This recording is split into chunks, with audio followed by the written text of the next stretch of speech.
هلو معاكم مس رحمة شعبان، والنهاردة إن شاء الله معانا الدرس السادس من جروب جولي فونكس الأول من كتاب سندباد جينيوس ليفل 1 فونكس لأستاذة آلاء خضر. يلا نبتدي The Sound of N. تعالوا نقرأ القصة وأغنية والأكشن واتجاه الحرف كمان. يلا بينا. A girl and her grandfather are fishing by a pond. Grandfather has a fishing rod and the girl has a net. Suddenly, they hear a loud and nasty noise as a plane flies overhead. The girl runs around, pretending she is a plane, saying, "Hmm." تعالوا نعرف معنى القصة. A girl and her grandfather are fishing by a pond. بنت وجدها بيصطادوا من جانب بركة. Grandfather has a fishing rod. جده معاه سنارة. And the girl has a net. والبنت معاها شبكة. Suddenly they hear a loud and nasty noise. وفجأة سمعوا صوت دوشة مزعجة وعالية. As a plane flies overhead. صوت طيارة فوقيهم. The girl runs around. البنت فضلت تلف وتجري حوالين نفسها. Pretending she is a plane. بتمثل كأنها طيارة وبتعمل صوت الطيارة. تعالوا نعرف الكلمات اللي في القصة. net net net net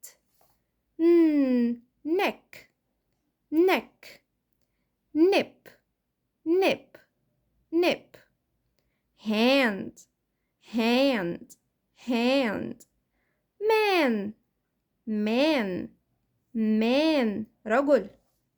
طيب تعالوا نعرف الأغنية.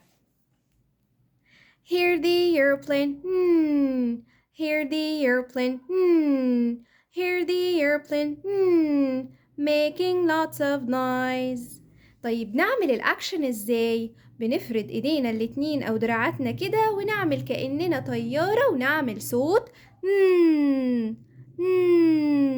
تعالوا نشوف ال directions أو الاتجاهات لحرف ال N. طبعا لكل مدرس طريقة وإزاي يكتب الحرف، ولكن إحنا هنا هنشتغل إزاي؟ تعالوا نشوف كل الطرق اللي ممكن teacher يشرح بطريقة غير التاني عادي جدا. هنبتدي أول حاجة start at the top. أول خطوة لازم كل letters غير طبعا small e بيبتدي من البداية من أول من فوق.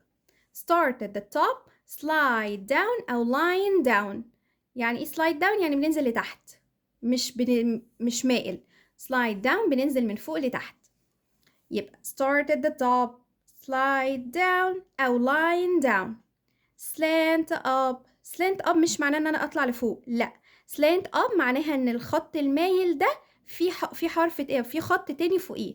slant up slide down كل الخطوط بتبتدي من فوق لتحت، ده اسهل للطفل. تاني start at the top slide down slant up slide down again start at the top slide down slant up slide down. ده letter N. طيب capital N كتبناه ما بين 3 سطور. طب أعمل small n إزاي؟ تعالوا نشوف. برضه ابتدي من فوق start at the top slide down slide down يعني خط نازل لتحت كده أو line down. الخط اللي مايل ده أو المنحني ده بنسميه bump. في ناس بتقول curve عادي. تاني start at the top slide down bump start at the top slide down bump. ده كده small n كتبناه ما بين التو لاينز اللي تحت وبس. وده كده كان اتجاه حروف letter N. كده النهاردة خلصنا جروب الأول أو الجروب الأول من جولي فونكس. المرة الجاية إن شاء الله هنتعلم مع بعض إزاي ندمج الأصوات اللي إحنا درسناها الستة دول ونكون كلمات وإحنا لسه بندرس الحروف. وده كان درسنا النهاردة. ما تنسوش بقى لايك وشير وفولو لبيج ايزي انجليزي على كل المنصات. كانت معاكم مس رحمة شعبان. باي باي.